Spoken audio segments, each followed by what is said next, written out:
Costa, editor of Street Muscle Magazine and your host of the RodCAST, the all-encompassing car show brought to you by Lucas Oil. And I'm joined by my co-host, Greg Costa, editor of Engine Labs and the all-around tech guru. What's up, Greg? Yo, how you doing, Vinny? I'm doing well, man. Excited for another fun-filled episode with you and my buddy Rob. Yep. Another hyper SUV, which is really cool. And yeah, just talk about some cool car stuff. Yep. And this one, well, I mean, everybody knows it's an Aston Martin, right? It's we always got to remember they see the title screen. I'm not gonna lie, this one's probably gonna be my favorite. I like the looks. I like, it's just, yeah, we'll see. I mean, it's an Aston. Right? I wasn't crazy about the looks at first, but I gotta admit they're starting to grow on me quite a bit.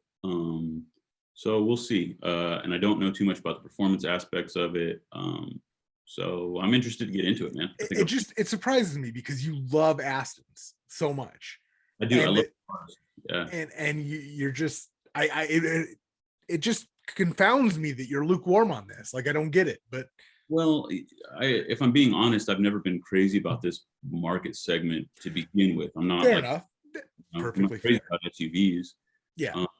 And so like a lot of times I think like you look at that Mustang Mach-E, where it's like you're trying to like take design elements from, a really sporty sports car and graft them onto like this chunky version of it. And it, to me, most of the time doesn't work because it's not a sports car, it's an SUV. And yeah, but a lot of times it does work. If I look at the Blazer RS, the new Chevy Blazer RS, I really like the styling, and you can see where they took elements of the Camaro and put it on there. Yeah.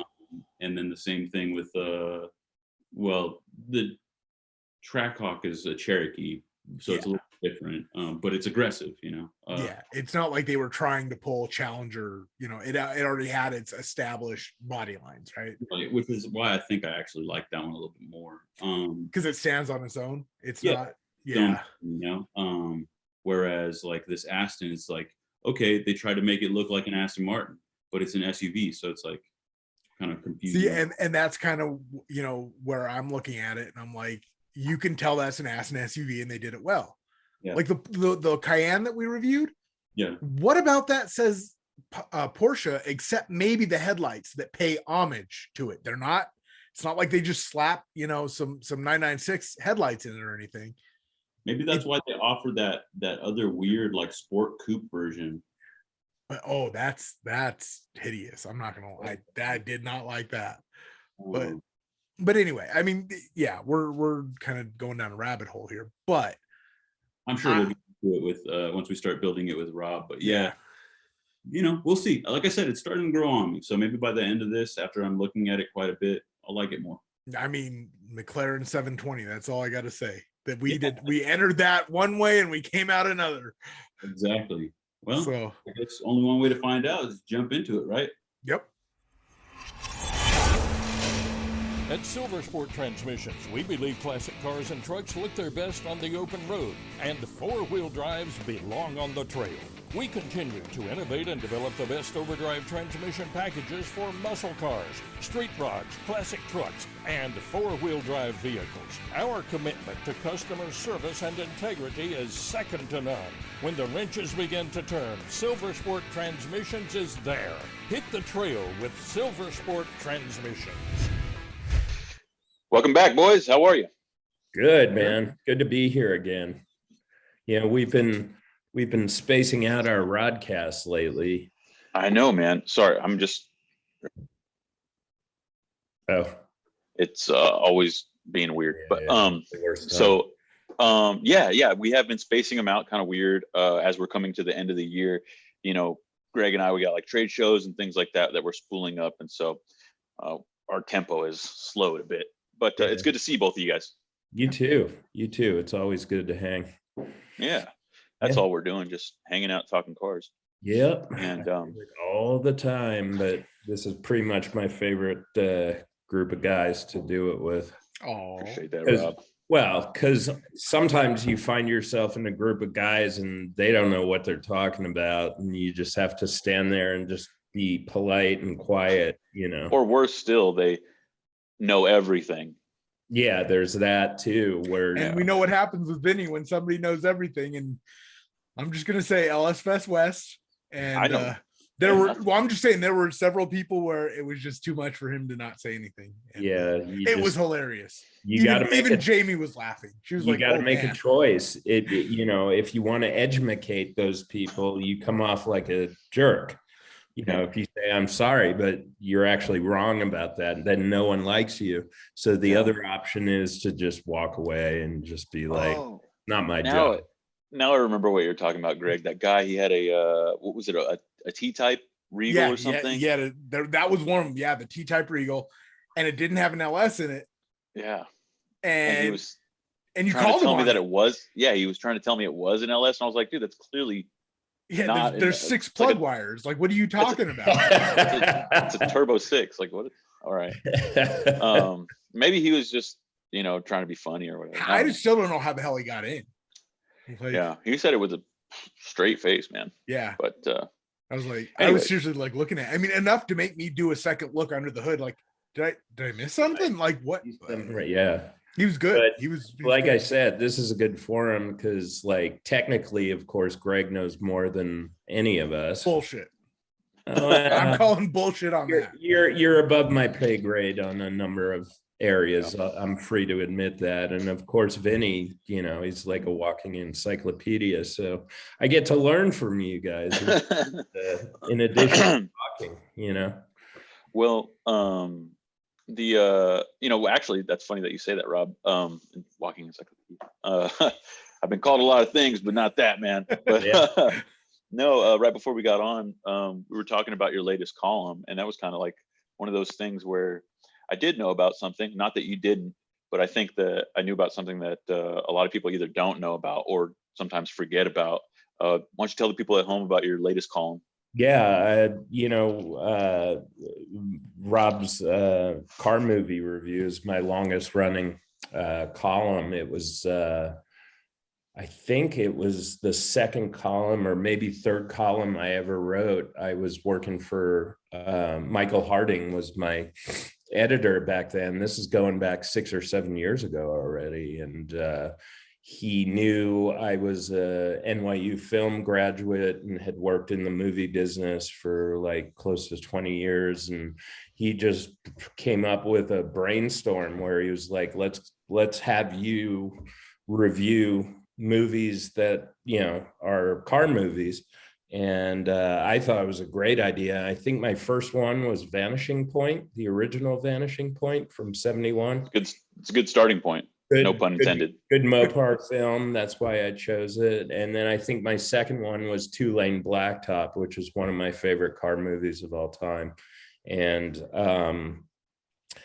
just moved from there. And I've done now 51 car movie reviews since then, which is incredible. And the latest was actually, it was your pick, Vinny.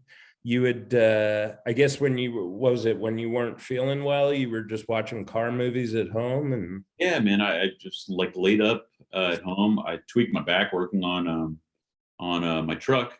And so I was kind of like laid up at home. And I don't know if you guys have I have a TV that has the Roku channel. Yeah. And they have all these awesome old shows and old movies on there that they update quite often. But they have shows like Magnum PI, SWAT, the A-Team, like all these really cool old shows. Well, I found a gem on there, and it's a Steve McQueen movie. It was The Hunter it came out in 1980. Right, and it was Steve McQueen's last movie. Yeah. He already knew that he was very ill with something. He had not been diagnosed with the form. He had a very rare form of lung cancer that hadn't metastasized. He had tumors all through his gut, and doctors, I think 2 months after they wrapped production on the Hunter. He was diagnosed as terminal, and doctors said there's just nothing we can do about this. And of course, a lot of you out there know that he refused to believe that there was no hope. And he actually pursued some rather unorthodox treatments down in Mexico, which is where he ultimately passed away at the age of 50. And because it was kind of a posthumous film, it wasn't released until after he was dead. A lot of people don't know about it. Yeah, which is crazy because, I mean, everybody touts him as the king of cool, and in my opinion, he is. I mean, freaking Sure. But everyone knows Bullet. Everyone knows Sure. everyone knows the Thomas Crown Affair, like all of his big ones. But yeah, I've talked to a lot of people. Not a lot of people know about The Hunter. Yeah. And you suggested it to me, and I was like, wow, I haven't seen that film in probably like 15 years. And I remembered, there were a lot of cool cars in it, but I really needed to refresh my familiarity with it. And so thankfully it was on both Netflix and Amazon. So I took my pick, watched it, and realized, yeah, I mean, insofar as like cars are concerned, it was a great film. As a movie, it had its shortcomings, but I wrote it up and it just exploded, really unexpectedly. Because sometimes my movie reviews, if it's a lesser film that people really aren't familiar with, or is like a B movie or something like that, it does all right, but it doesn't explode like this one did. And it was just, I mean, thousands of shares on social media, thousands of shares from the Street Muscle website. It was very unexpected, and people really gravitated towards it. Some people saying, yeah, I remember that movie, I got to watch it again. A lot of people saying, I never knew this film existed. So that Steve McQueen name, man, it just has that cachet that people, it's recognizable instantly. He really just resonated with a whole generation of young people. In his private life, he was kind of like, he did drugs and he was racing cars, and he was a badass in real life. And of course, on screen, he was a badass too. I mean, Bullet goes down as probably one of the, not only just great car movies, but just a seminal American film from the late 60s as well. And just his persona, he was dark, brooding kind of guy, and kind of a lone wolf type hero. Well, and call him the king of cool, and it's like everything he touched was cool. It became cool. Like, yeah. And it's funny because when he became famous, he was already older. He was already in his late 30s. Yeah. Really hit his stride. And he sort of toiled away for years and years. He would get like, quote, guest starring roles on TV shows like Westerns and things like that, and bit parts in a lot of films. And then it really, as you said, until his like mid 30s, he was kind of just barely scraping by as an actor, and then just blew up with Thomas Crown and Bullet. And then he produced and partially directed Le Mans, which is, in my opinion, humble opinion, the greatest racing movie ever filmed. It's interesting. His career expands that whole time though, because he started when he was young. I think was it on Gunsmoke or Bonanza? Or, yeah, I think it was Gunsmoke. Yeah. So he starts, and interesting factoid about that they were filming him and Yul Brynner. And Yul Brynner was like, never wanted to be on camera at the same time as Steve McQueen, because Steve had a faster draw. So in order to like get around that, they gave Steve the lever gun. So they deal with it. But during that time, he shot, and we're going off a rabbit hole here, but he shot another Western film that was really good, called Nevada Smith, and it's one of my favorite Westerns. Indeed, great film. Really good revenge flick. He did quite a few Westerns, actually. He did Tom Horn, Nevada Smith. There was another one he did later in his career, which is just slipping my mind at the moment. But yeah, he was a late bloomer, and but once he hit his stride, he was the highest paid actor in Hollywood for about a decade. In fact, he was the first actor in history to get paid $1 million for a movie, and that was 1974's The Towering Inferno, which he's only a kind of a supporting actor in. He plays is the lead in that, isn't he? Paul Newman is the lead, and it's kind of an ensemble cast that of like Fred Astaire's in it, and Faye Dunaway's in it, and O.J. Simpson is in it. No way. Yeah, But I OJ mean, that plays tells you everything you need to know, that a supporting character got paid more than the lead with those names. Yeah, and this is a really interesting story. When they hired both Paul Newman and Steve McQueen for that film, who at the time were the two leading box office draws in Hollywood, the agents of both Newman and McQueen started battling with the producers of the film over who was going to get top billing. Because, you know, in movie credits in those days, it was just like one name. It was either going to say Steve McQueen first or Paul Newman first. And they came up with a very clever way of doing it. They decided to put both of their names on screen at the same time. And because Paul Newman was arguably, you know, a slightly bigger star, the agents for Paul Newman insisted that his name be higher. Like, in other words, Paul Newman and then Steve McQueen below. But Steve McQueen's agents outsmarted Paul Newman's and said, okay, that's fine. Paul Newman's can be a little higher, but Steve McQueen's name, instead of putting him on screen like this, we want Steve McQueen's name on the left. And you read from left to right. The Towering Inferno in the beginning, Steve McQueen's name is on the left and lower than Paul Newman's name on the right. And Steve McQueen got the last laugh because people, Americans, anybody who speaks English reads from left to right. So Steve McQueen was actually the first name you would see.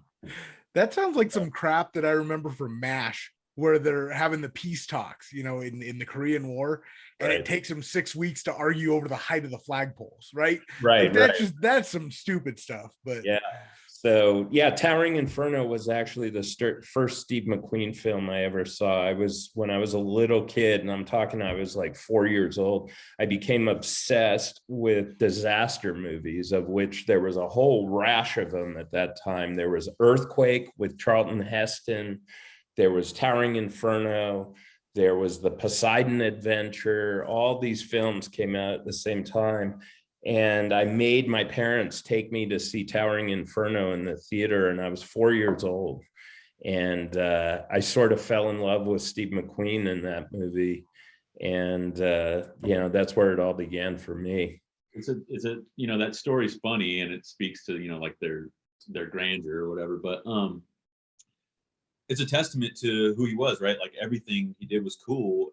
We're talking about him, what, 50s, almost 60 years later or whatever, or well, almost 50 years later. And, you know, I mean, he was into like all this cool stuff before it was cool, like racing motorcycles. He did the Baja 1000 like several times. He was he won the 12 hours of Sebring. Yeah. Yeah. He was like a legit racer. He beat Mario Andretti by 21 seconds in the 1970 Sebring 12 hours. That's amazing. He was into like martial arts. He studied Kung Fu. Yep. Like, totally cool guy. Well, back to Hunter, if we can come full circle.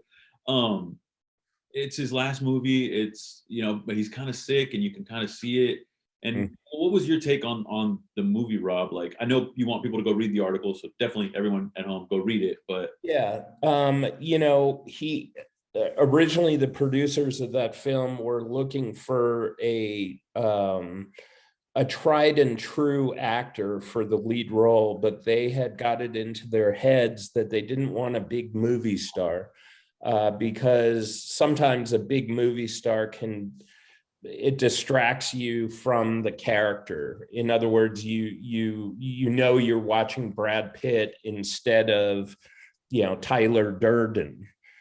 For this role, they wanted someone sort of low key, so that it aided in the believability that you were watching a movie about a bounty hunter. Papa Thorson was the guy's name.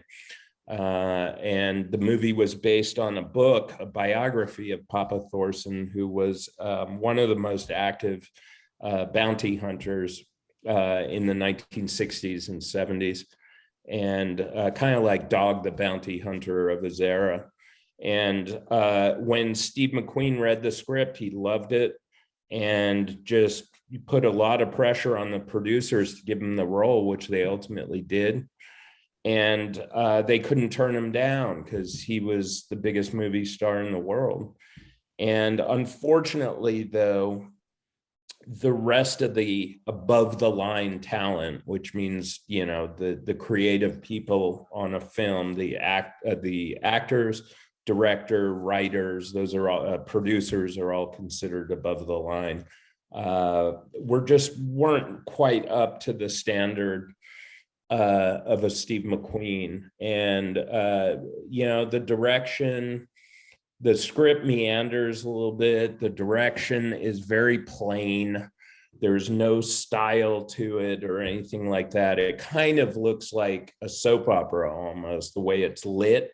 It's just very flat lighting where every corner of the rooms are brightly illuminated. There's no dark shadows or edge to it. And it really could have benefited from better talent in those areas: cinematography, lighting, and direction. And I hadn't remembered that aspect of the film because, like I said, I hadn't seen it in a good 15 years or so.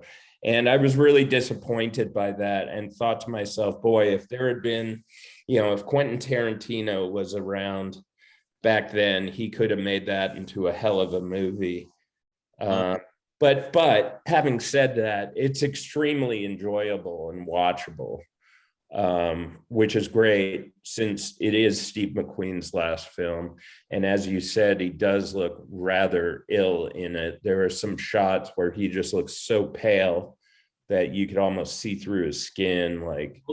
That brings up a question. There's a couple points. I know that you critiqued the film for being a little bit campy-ish, right? Like a little over the top humor. Yeah, and I'll give you that.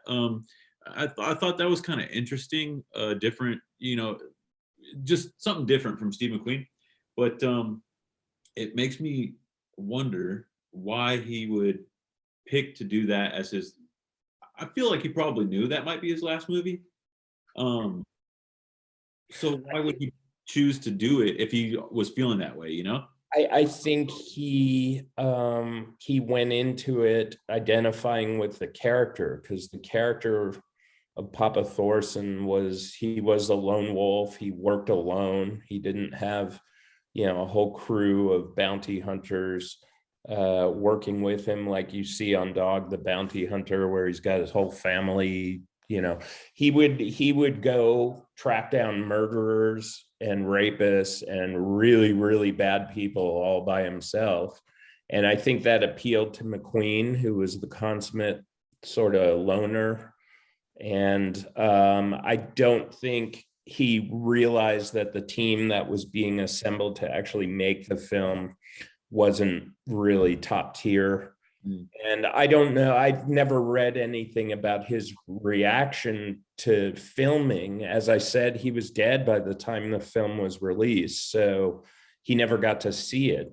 There are rumors that there were disagreements on set with the director, and that Steve actually directed some scenes that he got really upset, and the hallmark scene, two scenes in the movie are he's chasing some bad guys who have stolen his Trans Am rental car. And Steve McQueen hops into a combine harvester and they have a chase through a cornfield, which is pretty radical. It's rumored McQueen directed that scene. And also the famous scene at the, was it at the end where the bad guy goes flying out of that iconic building in Chicago, the parking structure. Yeah. And the car was launched into the river, something that had never been done before on film, and that McQueen had insisted upon angles and stuff like that because they shot it with like 10 cameras because they could only do the stunt once because of budget. And but I don't know how he reacted to it. On balance, I would say it's unfortunate that that was his last film. You would want a guy like that to go out on Bullet, but just, you know, the way time and life works, you know. He couldn't have done Bullet in that condition, and you know, I mean, he was still youthful and all that when he did Bullet. So yeah, I agree, but you know what? I don't think it was like, it wasn't a bad movie. I actually enjoyed no, it. and I didn't give it a bad rating either. I gave it an above average rating. It was just my feeling that in the hands of a really good director, it could have been an edgier film. I mean, if I was directing it, all that slapstick humor would have kind of gone out the window. But you also have to watch these films in the context of their times. And maybe there was a brief bubble of time there where action comedy started to develop. And, you know, and action comedy in the 80s and 90s became one of the biggest genres. Yeah. With like Bad Boys and you know, all kinds of movies like that. This predated that by several years. Maybe it was one of the progenitors of the action comedy. I don't know. Yeah, that's a great point. I hadn't thought about that, but I mean, yeah, it gave way to like Lethal Weapon, Beverly Hills, Sure. like all Yep. the movies. For All sure. of those mega action comedies. Yeah.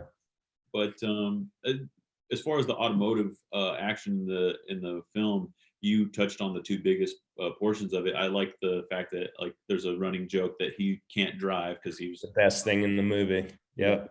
He is depicted as just a horrible driver who can't parallel park, who, you know, when he attempts to parallel park, he smashes into the two cars ahead and behind him. He goes up on curbs. And the greatest, of course, is when he rents the Trans Am from a rental agency. It was not his pick of car.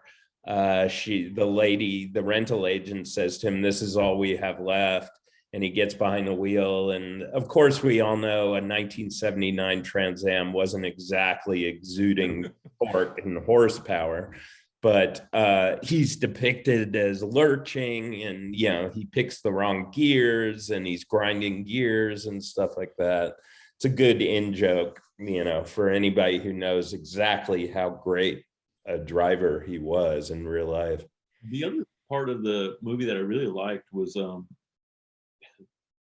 you know, whenever you watch these movies that are old, you see the cars, at least I do. I look at all the cars in the background. Every scene where Yeah, me too. Me too. looking for cool cars in the background. And this one, it predominantly takes place in and around Long Beach, the Long Beach area, California. Yeah, Long Beach, and there's scenes in Chicago as well. Yeah, his home base is in Long Beach, I think, somewhere around Long Beach. And so there's like a bunch of lowriders and stuff, right? So like this is 1980. By then, you know, lowriding culture was huge in Southern California. So I really appreciated things like that. You know, you see like a bunch of lowriders driving by, and they all know them. And I mentioned it in the article. Some of the background vehicles that don't really feature in the film are spectacular. There's a Stingray, I think it was a '67 Stingray.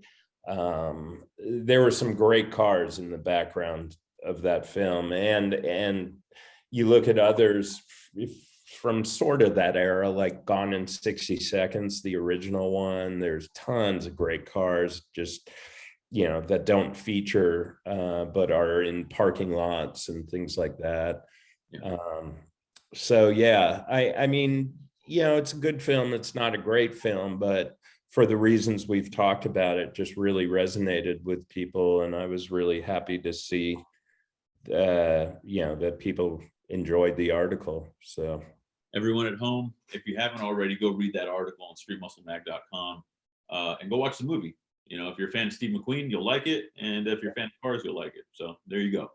Gentlemen, we are here today to do something, and that's build a car. yes, Truck, crossover, I don't know. hyper SUV. Yeah, I do believe the manufacturer refers to it as an SUV. So, okay, and they're kind of the ones that get to determine that, right? If they call it a CUV, it's a CUV, no matter what you think. Right. Oh, everybody's got their little. Remember when SUV first became a term, and every manufacturer was so quick to come up with their own variant of SUV. Oh no, it's not a sport utility vehicle; it's a sport activity vehicle. Yes. Yep. Well, there was like the El Camino was on a car chassis, but technically is registered as a truck. So yeah. So you're not going to make the argument that an El Camino is an SUV, are you?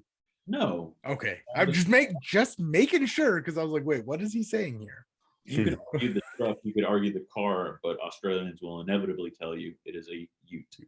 A ute, correct. And I'm not going to lie, dude. Some of these modern utes, I think they are badass. Yeah, like the Holden Monaro ute. Absolutely, yeah. Yep. And I did a movie review. Speaking of movie reviews, just a couple of articles ago, I did a film called Drive Hard, which is set in Australia, and it was Australian muscle cars for the most part instead of American. And yeah, it's all full of that lingo, utes and Holdens and stuff like that. I love that. Like, there's so many, but American muscle cars that were built for foreign markets, even like Canada, like they had the Chevy Beaumont, which was like the Nova. Yep. Looks different, sort of. Very. Yeah, and the Acadian. Yeah, there you go, the Acadian. And even to this day, there are models of Fords that aren't available here.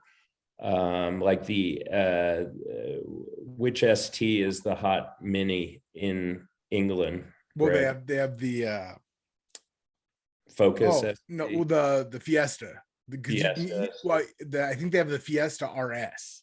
RS, that's what I'm thinking of. Yeah, for a long time we couldn't get the Focus RS over here. Right. And these are like 350 horsepower, like very light, small cars and little rally cars. I mean, that's what they are. Hatches. These are like flaming hatches. Yeah, exactly. But today, I think we decided we only have two left in this series: the Lamborghini Urus and the Aston Martin DBX. And I think we agreed we were going to do the DBX today. Yeah, we got to give the Lambo the nod and have that one finish it off. Yeah, because I think most people would consider it to be the ultimate SUV right now, and certainly in terms of price and if not power as well. Have we not learned that price dictates everything? Yeah, it certainly does in our way of measuring things. Yeah. But the DBX, I have seen one on the street. That's one more than I have. Yeah, I was on Mulholland Drive. I was going to my parents' house and I saw a British Racing Green DBX. Ooh, and good color. It was magnificent. And Vinny, when we touched on this car in our past episode, wasn't too impressed with its looks. But I'm going to say here and now that when it does follow the adage, you got to see it in person. In person, this thing looked real expensive and real aggressive. And let's just go into this. Well, I've been looking at it the whole time we're talking, my other screen, which I'll share right now. It might go on me. I've been looking at it, and yeah. It wins me over on looks. That's for sure. It's got the Aston Martin feel to it. It's got that grill. Sometimes Lamborghini did a good job with the Urus because with all the angles and stuff on it, you're not going to mistake that for anything but a Lamborghini. They call the fourth gen Camaro a catfish, but this kind of looks catfish. No, okay, actually, you know what? Okay, maybe a little bit. I'll give you that. So am I going to style? Is that their configurator, Rob? Style your Aston Martin? Might be, yeah. Inquire. How many times are they gonna? Okay, that's So here's the British Racing Green. No, that's not British Racing Green. That's not? I think that's a little lighter. Booger. Oh no, you're right. That's iridescent emerald. That is not. That's what I said. Booger green. I mean, I like it. Don't get me wrong, but I think we need to go with a British Racing Green, right? Oh, they have a gnarly color palette. The one you just 1950. There we go. 1959 Racing Green. What's the darker one? Because BRG is typically a little darker. Sorry, I've just got to do this because of the name. It's Kermit Green. That's funny. I mean, right now, but something we've criticized other vehicles for? That's the bastard child of a 70 Roadrunner and an Aston Martin. But right? I'm saying, look at, first off, you select the colors by the hue, and then you get all of the, look at this. They offer and if your wife has a favorite shade of lipstick, they'll match. And you know what? Honestly, while as cool as that is, we've seen that on so many of these high-end vehicles. It's almost not special because that's what it is, right? Mm-hmm. But the fact that there are all the, just how many different silvers and whites and different grays. This is cool. How do you, for someone who has OCD, how do you pick from? Oh, this is a 3-month process just to pick a color. Yeah. If you have OCD, for sure. But sorry, so we're going back to greens. So we've got dark one, yeah. That's Buckinghamshire. Originally used for the launch of the 1988 Aston Martin Garage. I think this might have been the color I saw. So we want to go with this? Because I like it. Don't get me wrong. What it looks. Let's see some of the other ones. Ooh, that's a lot darker in the picture than it is. What about the they're calling this racing green. Well, it looks very teal. You know why they're calling it that? Because in Formula One, Aston Martin runs that color, but that's not traditional racing green. They made it lighter so it looks better on camera for Formula One. Gotcha. So what about the first one there? This Minotaur green? Minotaur? Yeah, Minotaur green. I like that light one. Which one? The one that they use for Formula One. So that would so like the teal one? Yeah. That's a sharp color. I'm not gonna lie. It's not the color I'm thinking of, but it's sharp. I like it. But the one to the left of that is the one Vinny was talking about. Are you talking about the 59? Yeah. No. Oh. Vinny's talking about this one, right? Yeah, that one. Oh, okay. Go for it. Yeah, I like that one. See, cool. I like Buckinghamshire, and what was the iridescent? This is the green that I like. Like if I was gonna actually buy one in green, I think this green would win for me. Hey, go to the purples and blues real quick. Okay. There's that really bright blue right in the middle. I want to see what it looks like. This one? Yeah. Ming blue. That's actually not as bright as I thought it was gonna be. That looks pretty good. I need the former Q. Okay. Like a B5 blue from Dodge almost. See, I would think that would be, well, no, that's purple. That looks, these swatches are a little misleading, I think. And that's the other thing when you order this car, I hope they have actual physical. The little speed shapes. Yeah. Paint samples in the dealers, because how could you just, from a website decide on a color for a $400,000 SUV is kind of a shit in the dice here. Yeah. So are we at Aston Martin Racing or are we at 1959 Racing? I like 59. You 59? That's the not teal one. That's this one. Oh no, I like the teal one. Okay, you like the Formula One green. Yeah, that one. There you go. What about you, Rob? You good with that? I'll defer to you guys. I mean, I'm good with that. They're all gorgeous colors. Don't get me wrong. And just let's see what it looks like in red and orange and stuff, just for fun. Bronze is there you go. We were just talking about oranges. I don't hate it. That's actually kind of cool. I don't hate it either, surprisingly. That not so much, but what I'm surprised about, I'm not seeing a burnt copper that seems to be so popular these days. Last time we were talking, Rob, you were saying that they build these things for like the Dakar Rally, don't you? Or don't they? I think Aston Martin's involved in rallying now. Yeah, they had. Oh man, yeah, because you showed that one that looked almost like tan. I was like, oh, that'd be cool, like build an off-road version. Oh, that's sexy. It's a little wine, a little Bordeaux for me. Little Bordeaux. Yeah, I like the name of that. Not gonna lie, Scorpius Red. I like the name. I think Hank Scorpio from The Simpsons. Humor me for 1 second and go under silvers and whites and try and find Skyfall silver. Anything, or Hammerhead silver.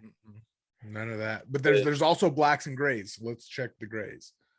Well, the reason why I ask is because on the Aston Martin sports cars, they give you the same color as an option as the Goldfinger DB5. I think it's called Skyfall silver or Lightning silver. Oh, lightning. Yep. There's lightning right here. Let's see that. Ooh, that's a very light silver. I like a little bit darker, I think. I still like real color though. I also would take this just because of the name, the Lunar White. Do that with a little like Apollo era US flag on it. Like a Saturn V or something. Yeah. Have an Omega Speedmaster. I don't know. It's up to you guys. You know? I like that teal green. Let's go with that. I mean, I certainly wouldn't turn it down in real life. So I'm very good with that color. I mean, here, we'll rotate it a little bit. Ooh, it looks good. I mean, I'm not going to lie. That color. And you know what? When we get to wheels, maybe we can find some more aggressive. Vinny loves them, right? Because they're that weird two pattern, slightly. No, they're like double 5 spokes. Yeah. You know what, man? I just hadn't seen this thing in a good color. I think, you guys were right. The car has grown on me. The wheels, they're okay, but the shape of the car, I really like the tail lights. This color really shows depth and angle and curve, and I'm digging this color a lot more. Like it has like a little kind of like a duckbill spoiler thing going on. It's in cool. person, this thing looks so damn expensive because like the paint just looks thick and glossy, and it turned my head. I'll tell you that. Are you able to change the wheels in the exterior? Oh no, it's got a separate thing. What's next? Yeah, so we'll go to the exterior packages. Okay. Bet you that's what. Right. Carbon. There's 2. Ooh. Yeah, there's body color lower and gloss black lower body package. So I don't like the black, but let's see. I think with this color, it's got to be body color. Ooh. It's got to be body color. It's just you can't. I don't think you can. I like them both. I kind of. There's so much shadow in these photos or in these renders, I should say. Not great photography, is it? I don't know. The black is kind of cool too. Not with this color. It looks cheap to me, and I know that's relative, right? What if in a further selection we can change it all to carbon fiber? Carbon fiber, okay, yeah. No, but I mean, I hate to say what I'm about to say, but the black trim here makes me think. Remember when Cavaliers came out and you could get unpainted front and rear bumpers to save money? No, really? Yeah, no. like 19. What was it? I'm trying to think. I'm kind of glad I don't remember that. Yeah, I was a kid and I remember my mom was looking at Cavaliers and Sunfires, and to save a couple $100, you could get the front and rear bumpers unpainted. So even as a little kid, I knew that was dumb. Wait, so it was just bare metal or primer? No, they were like plastic urethane bumpers, and they were just unpainted. Oh no, that's not good. Yeah, so I mean, like it came off a lot looking like you'd been in an accident. Let's see if we can switch the cladding to carbon fiber later, and then we'll Okay. make our decision then. So now we've got the upper body package. So let's see what that consists of. We've got satin chrome, gloss black, and What is carbon that fiber for? upper. That's for window trim and stuff. I'm not sure. Well, Let's see what go through 'em. I didn't see anything change. Did you? Not readily. Oh, okay. So look Window. at the upper roof line, like the A pillar into the B and C pillars. Yeah. And you also got the change right here on the little fender. Yeah. Yeah, carbon for sure. You think carbon with that color? Yeah, and also I think you should change the lower trim back to black, but that's just me. Well, I mean, if we did that, why wouldn't we just go with the black trim? That's good too. See, I like this color too much to throw. I mean, I would if the option wasn't chrome, there was a body color, I'd do that. No, that's I too like that. color. It already looks like an egg since you have like the black breaks it up on the bottom. It makes it look sportier. I think so. Okay. Too. Do you want to go back? We can do it. I kind of like the black too, and if it would be a bonus if we can switch it to carbon fiber. Mm-hmm. See, and again, there's so much shadow that you can't see the bottom very well. Yeah, it's pretty bad photography. I'll admit that. Like that's tough because right now there's no contrast there. Like, so Yeah. you can't make a real judgment. A lot more contrast would be nice. I bet you. On Oh, maybe if we change the environment. There we go. Yeah. There we go. That's marginally better, I think.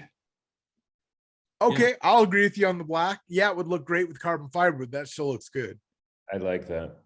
It darkens up the color though. Am I crazy? I And feel it's like if we put some different wheels on there, it's gonna look primo. I think it'll look spicy with some better wheels. Yeah. okay. So let me get to a better angle. Let's do that angle for whatever That we're color doing is next. so good. How do I get back to my Home or whatever. there we go. All right. So now we can go to grill finish, right? Right? Hmm. Black or chrome. Dark or bright? Let's see. Dark.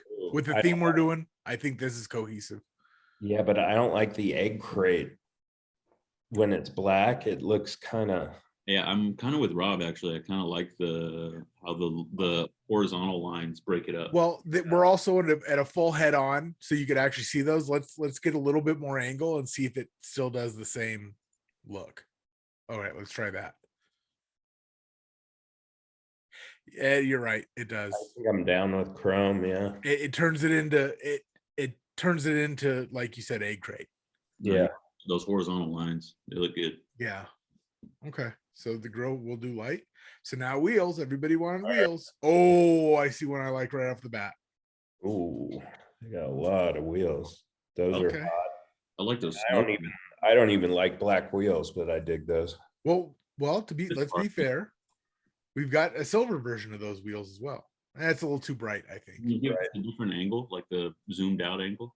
Yeah, let's see what we got. I like those wheels. Okay. Yeah. I like the style of those wheels. I wish they offered it in like a graphite, somewhere. Yeah, between that would be nice. I So wish do we want to they just for offered them in what size is that? Those the 22s? They look small.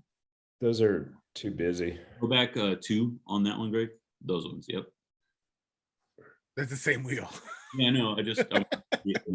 Finish. I think that's too busy. So now what about the one that Vinny liked, but see now they don't highlight each one and just give it a very nice little lip. You assumed I liked that very first one, but it was okay.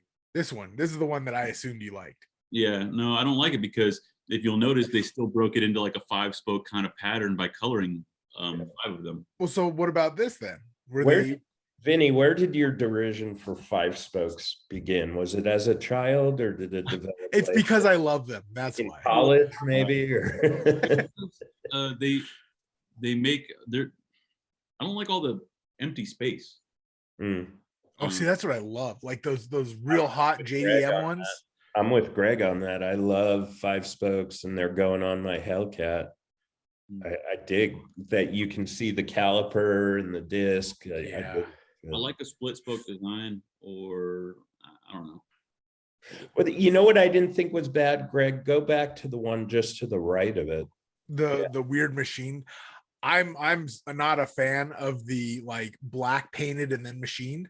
Me neither, but it's kind of like it grabs your attention. I like these on this car because you have all the black accents in the color, but then if you go to the grill, Let's get the grill in there. Let's get an angle with the grill, because you're right. It does pick up. Wow, the grill doesn't look light there. What? But I'm sure this picks up this. That's pretty hot. I like that. Yeah, I'll acquiesce on that. What about these all black split spoke on the very end, Greg? Those ones? Yeah. Oh, those are actually 23s as well. Oh, these are all 20. These ones are all 23s. Let's see what those are. Do you ever notice sometimes you can have wheels that are too big on a configurator? Yeah. No, I like the ones that, Really?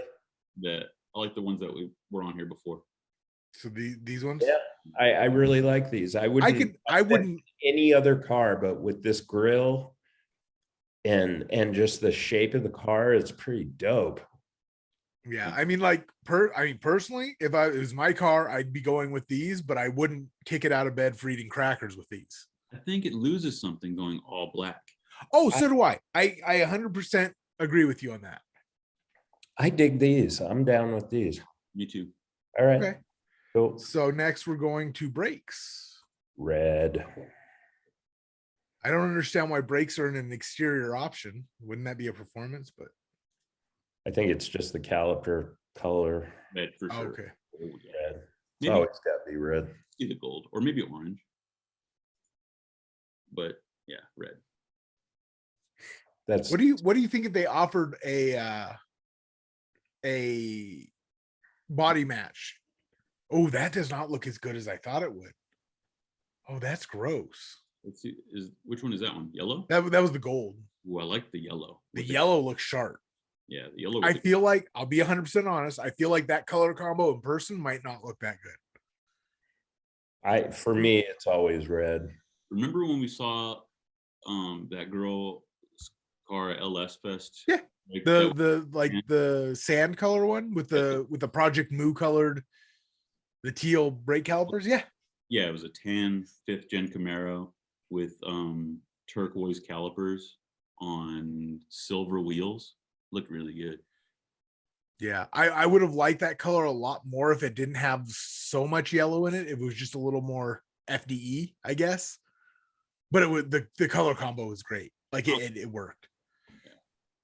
Yeah, but red for sure, right here. Yeah, for me, it's just, Brembo started this and they started with red. So, and can we point out that the 2000 Cobra R's that were all red, every car was red. mm-hmm. If you buy the Cobra R brakes, they're all black Brembos, and that's very upsetting to me. Really? Because I actually want a set for my Cobra, and they're black, and that bothers me. I want red. I want red Brembos, damn it. Yeah. I've got red Bears. I want red Brembos. Yep. But okay, so we are on red. We're good here. So Cool. Tail lights. This will be a choice between red and smoked, and I think we're all going to prefer smoked. That almost looked body color with that little transition. What the heck? Do it again?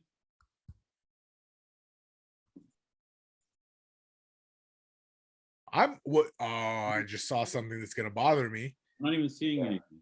You're not seeing the change? No. So it's got like red here, right? You see Maybe, the red hue? Maybe try a different angle. And then it just disappears. Oh, yeah. Okay.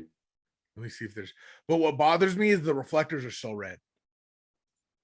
Look, red, red. So my vote is to leave it red. I like red. I think it. Yeah, I can live with red. Like if it smoked the reflectors as well, which I think is illegal. But yeah.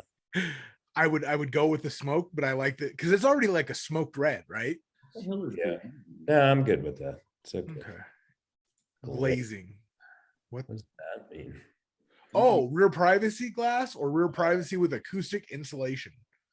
Of course, we need the acoustic insulation. For, Of I'm course. sure only $15,000 you can get. I mean, when it's when you're probably double pane glass. adds an extra 200 pounds. But Yeah, I can skip the acoustic glass. all right. And then so next we go to interior. We got to go up here. Now I'm thinking some form of tan. Yes. This. I knew I was gonna have to acquiesce to the tan with this color. If there's like a darker brown, I'm with that. But if not, then tan. Well, it looks like we have pretty much whatever the hell we want. So, Holy hellfire. Oh my God. so what's our primary color? We're gonna go with an look at Oxford how many tan. choices? Brown. Brown. Crap. Oh, what? Okay, Yeah. so understand the primary colors are the plastics. Okay, Let's so leave that. that's what we're choosing. So And secondary is the seats. I'm guessing, but I just know I noticed this is all that's changed here. Let me go from like an orange to You know what? See what it does to the dash, though. Oh, No, dude. I only did that not because I I know. want it. I did that so you see what we're changing. I know. All Does right. it change the dash, though? That's what I'm checking. Holy- Ooh. I think Okay. tan, and then the secondary color brown. That'd be Okay, cool. so you want to do something like no, you don't want metallic. You want like Oxford tan then, right? Like this? Sure. And Or do you want to do like brown as the primary? Like, do you want these reversed? They don't have a darker brown. Try that one that's like right in the middle, underneath where it says Brogue. That one. No, to the right. There you go. This is that's like I'm thinking that for the seats. that's like red on my monitor. I don't know what you're seeing. It looks brown on mine, and it's called chocolate. So I know, but it looks like wine to me. Yeah, there's a little purple in it on my screen. do it on the. Ooh, look at this. There you go. That's the one. I like Havana. So do you want Havana on the top or the bottom? The bottom. Okay, Well, so I want the seats brown. well, okay, that's what I'm saying. So let's go back to Oxford tan, and then we'll go to Havana as the secondary, which I think is what. Where's the Havana? Yeah, this is what you're looking for. I think it looks better reversed. Yeah. So do I. I think okay. You're So let's go back to Yeah, dash always has to be darker on the top. and then we'll go to You also get more reflections if it's a lighter color. It was conceptually adventurous, Rob. Okay. Yes. And it didn't. Oh, I'm with you. I'm with you. You conceptually adventuresome dude. You. You know, I don't hate this. You know, I'm not a tan interior person. Like I'm not into the browns in the interior, which is funny because my Cobra has saddle leather. But I'd rather have a lighter brown on top, like all of it tan. I thought it was like that brown. Monotone. so like here's Oxford tan, so all the way through. Do a monotone, yeah. Maybe all of it brown, like that darker brown color. Okay, so the Havana.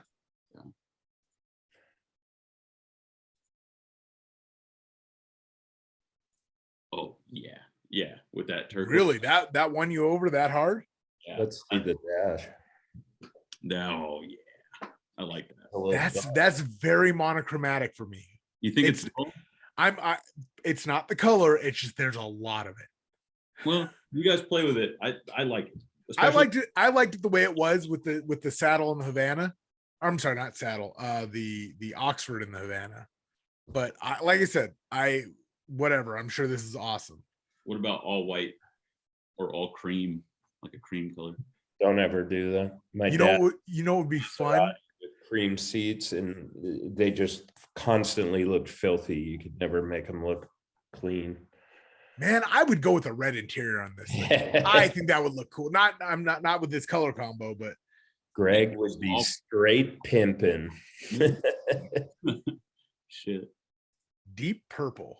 That's pimping right there. Oh wow. Wow. Oh wait, there's more colors, guys. Oh my God. I can't believe they offered this much. Oh no. Dude, we're at Hot Import Nights in 2001. Oof. Oh. Why don't you do a red upper with that? Oh, Dude, that would straight up be Honda Civic. Like that's Okay, we can't keep doing this. We got to go back to the. Can we change the primary color, please? Oh, So wait, what did we want to go to? We did not want this two-tone anymore. do I whatever. kind of like the two-tone, and I'm not usually a two-tone guy, Yeah, but I think this looks I classy. agree with you that going straight Havana was a little monochromatic. Yeah. Well, hold on. Okay, so when you made your first selection, Greg, it gave you the option to do light duotone, or monochromatic. Oh, it gave you more than that. Okay, so here's accelerate duotone. I don't know what that means. Ooh. Ooh, I like it. It's a totally different design. It uses different materials and stuff. But that's like black and gray. This is where my OCD kicks in. There's actually too many choices here, and I would torture myself over this. I'd never be able to figure out the right combo. See, I'm not gonna lie, right here. This is me. Yes, this is. I dig that, man. But What about in tan? Well, it just does this little guy right here. Like it doesn't do much. Oh, because you're on the secondary color. see, I don't think I personally would go black with green. I don't know. I kind of like the tan, but Wait, whoa. Black with that green color, that'd be cool. We're at a completely different type of seating. Look, is that Alcantara? Alcantara. That's what I'm saying. You can select all those different ones. this is too many choices for me. Yeah. Oh my goodness. That's what we were on. We were on that seat. Yeah. All right. So we were gonna do monotone, and we just did this. Okay, all right. I'm getting it now. I'm getting it. So there's inspire and accelerate. Mm-hmm. Which one's the one with Alcantara? Accelerate. We'll see that. Because see, they get. Yeah. So okay, yeah. so you get the sportier seat. You get the Alcantara. Yeah. and you want primary as tan, right? You guys wanted a tan interior. Yeah. All right, so here let's go secondary, and we can go with your chocolate and see what that looks like. Because there's also a lot less to the. Ugh. No, that I'm doesn't. not digging chocolate on the seats. What if we just Oxford tan the whole thing? Let's see the dash. Yeah. So you get black and tan. See, the materials, I guess, break up the monotone for me, even though it's. This would just drive me into fits of OCD. I don't know. I'm going to defer to you guys because otherwise I'm going to get crazy. I'm not gonna lie. I want accelerate, but I don't care about colors. I don't want to spend a whole lot more time on this. I just, I don't know. Whatever you feel is best, Greg. All right, cool. Then we're gonna go red. I like it. We're gonna go red with gray. I don't know. I could do the black or like monotone or the tan monotone. I like black with the Alcantara, and then maybe do like a green accent, and that's what I would do. Wait, like this? That green? That's brown. That's bison brown. What? Yeah. No, I would do. Where do you see green? Am I losing it? Hit the primary color. Go primary, and just select black, and then go secondary, and then where was it? It was like maybe that blue was kind of greenish, I think.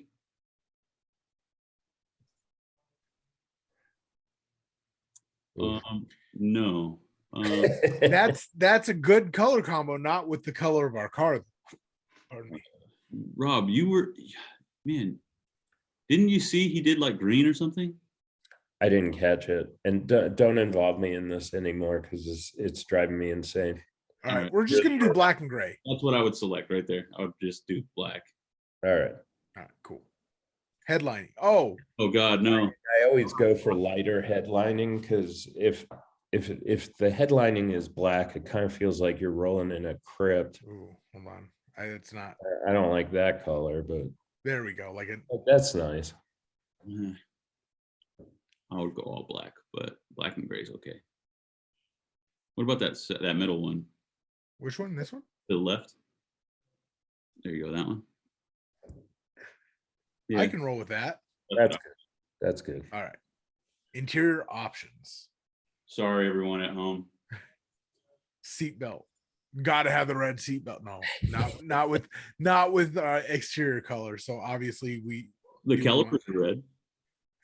Yeah, red's So- not gonna cut it. so black, Black. gray, or graphite. I'm sorry, or yeah, I guess that's Yeah, no, really. that's it. I'll stick with black and whatever. Carpet. Black. Ooh, but the Phantom Gray is a heavier material. Okay. Actually nice. I'm fine with that. Steering wheel. Do they offer a flat bottom? There's a little bit of a flat there. Do they offer suede or an Alcantara? Yes, they do. It's funny you should mention. Oh, I like that. Yeah.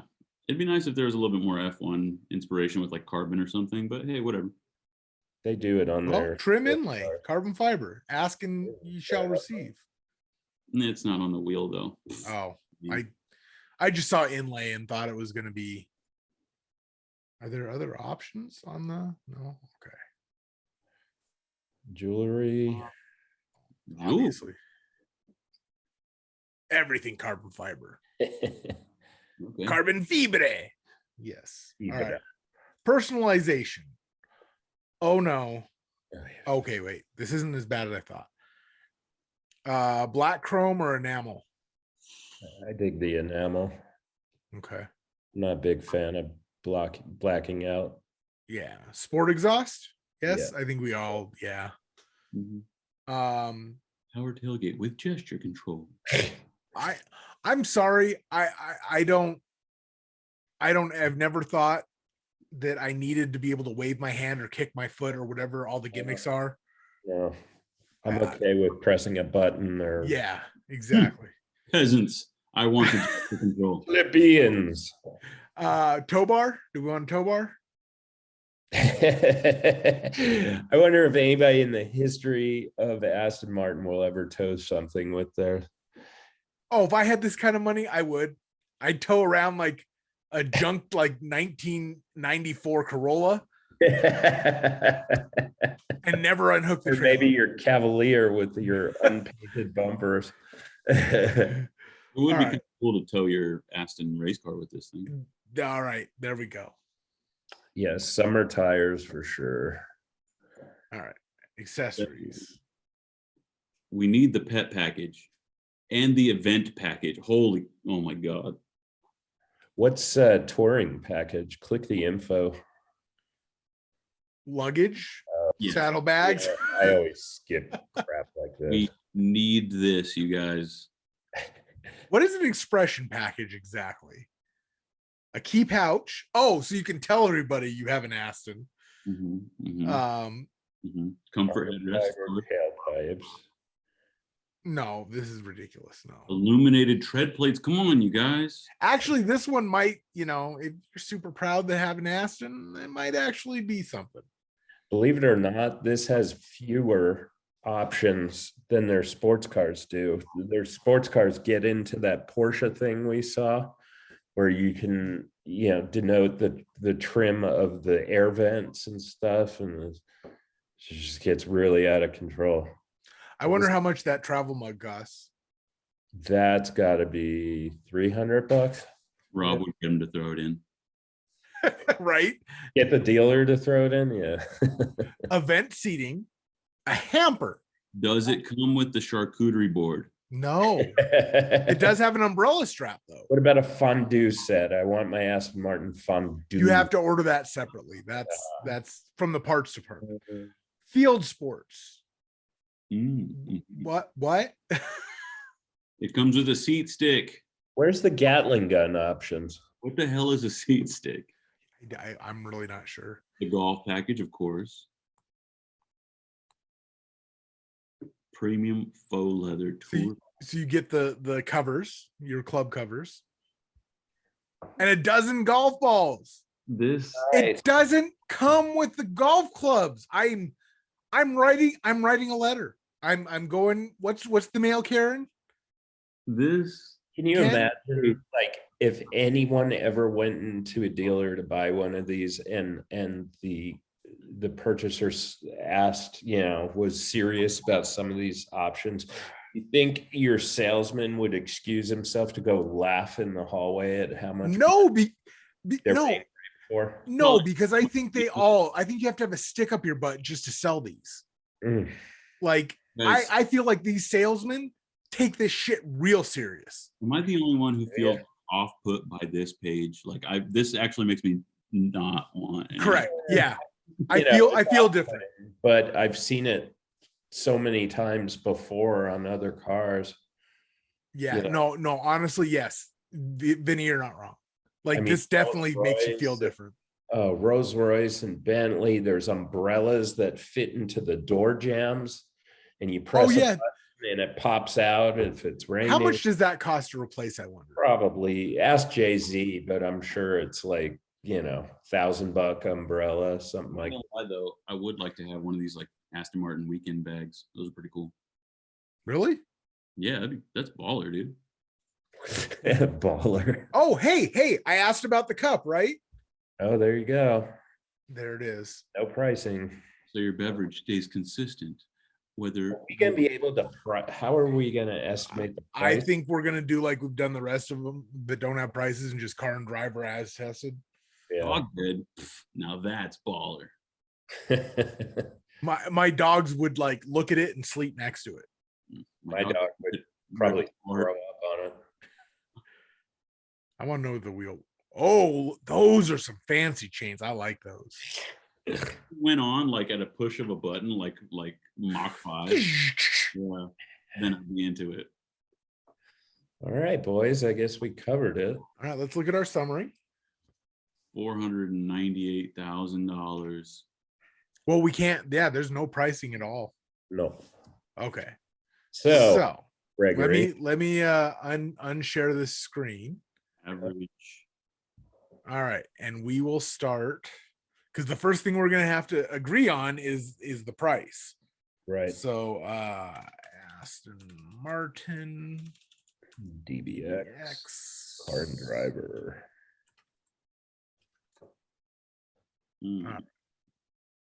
So I've learned with car and driver where to look for what I'm looking for. Oh, wow. What were your guys' numbers? I said 450. Optioned out, I would say like in the high threes at least. Dun, dun, dun, dun. Wow. Nope. You both Wrong. lose. It's Both went lower. over. Oh yeah. You're kidding. $1,000,000? Wow. As tested, 195, 586. Whoa. It's a deal of a century. Wow. Sorry. Wow. Yeah. All right, so let me pull up the They must have built this to a particular price point for a well, reason. base price is 179,986. So they only added 20 grand worth of stuff. But that's in the, you know what? That's like in the ballpark of like a G-Wagon or any of the Mercedes AMG SUVs. So maybe they're competing there instead of Lambo and All right. So Ben- let me Rolls-Royce. plug this into our spreadsheet here. We're 195, 586. 586. I'm sharing your pain, Vinny. My head's all stuffed up. All right. So our first thing is power. All right. Well, our power is, I've looked at all this stuff. 542 at 6,000 RPM and 516 torque at 2,000 RPM from a twin turbocharged V8 direct injected. I like that. Right off the bat, though, that's below the Trackhawk. It's Oh, yeah. below the. Is it below the Porsche? I forget what the Porsche does. Cayenne. What do we do? A Cayenne. Well, Turbo? it has to be below it because we gave the Porsche just slightly less than the Trackhawk. Yeah. So, it was I seem to remember 645, like off the top of my head. I don't know if that's right or not. and it's going to be less than the Lamborghini, obviously, which I think is going to be the high horsepower car. I mean, it's a twin turbo V8. Let's be 100% honest, in today's technological climate, that's not impressive. No, but I mean, McLaren, all of McLaren's cars are using twin turbo V8s. No, I understand, but I'm saying 542 Oh, horsepower. you're talking about output from Yeah. the. Yeah, that's not like, oh my God, this is No, amazing. I mean, it's not impressive. Maybe they're coming out with an S model or, something like that. And again, I feel like a scumbag for saying 542 horsepower isn't impressive. But look at the because- segment we're in. Yeah, Man. exactly. A Jeep is pushing 707 horsepower in this segment. So Yeah, you would think Aston would give you a little more, right?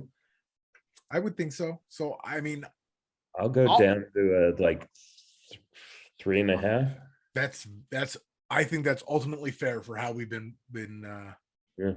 That's where I was going to be. So 3 or 5 across the board on that.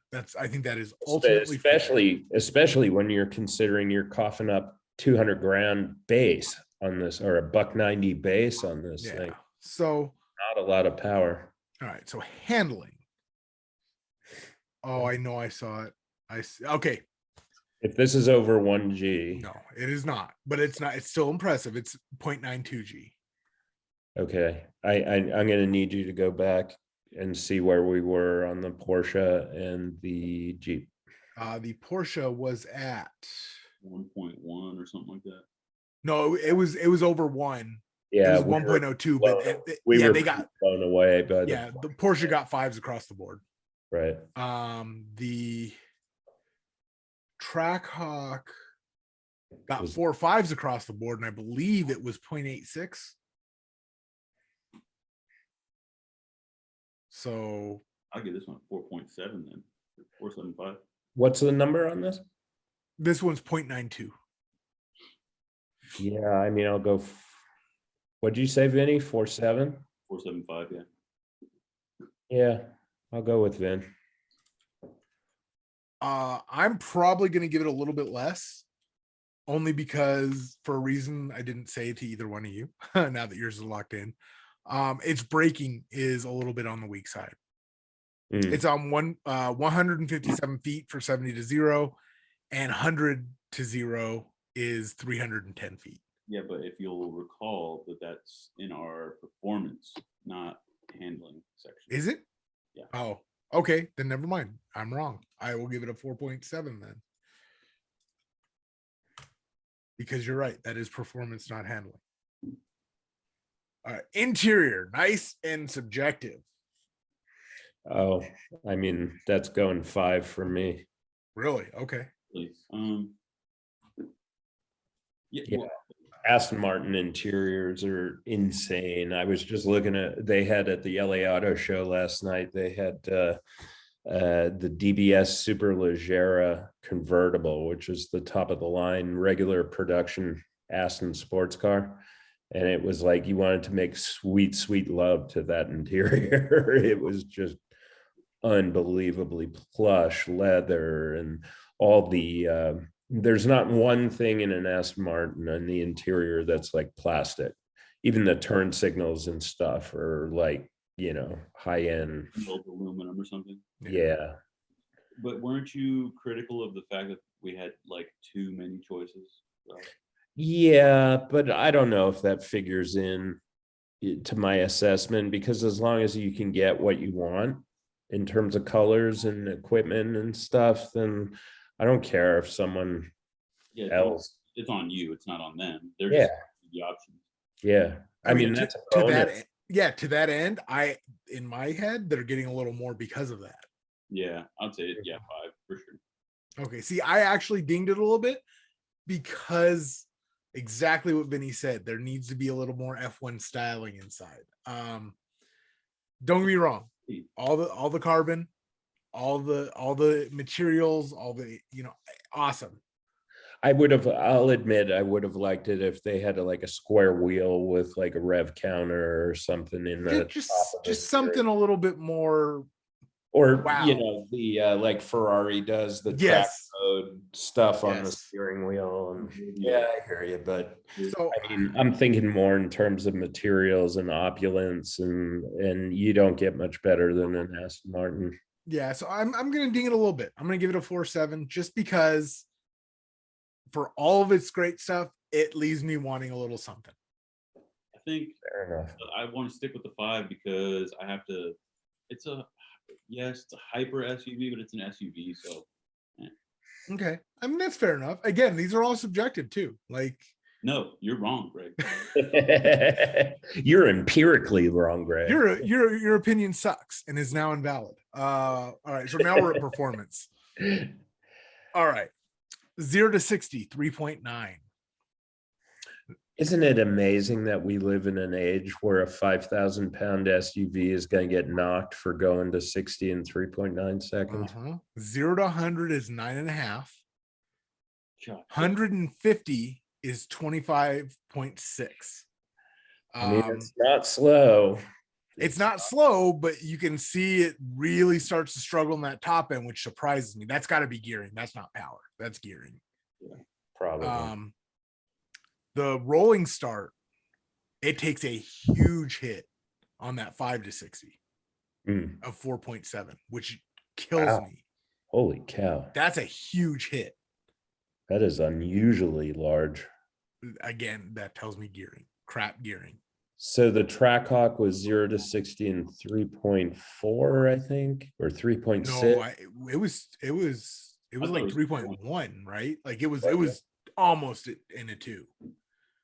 And where were we on the Trackhawk and the Trackhawk was 2.9. 4.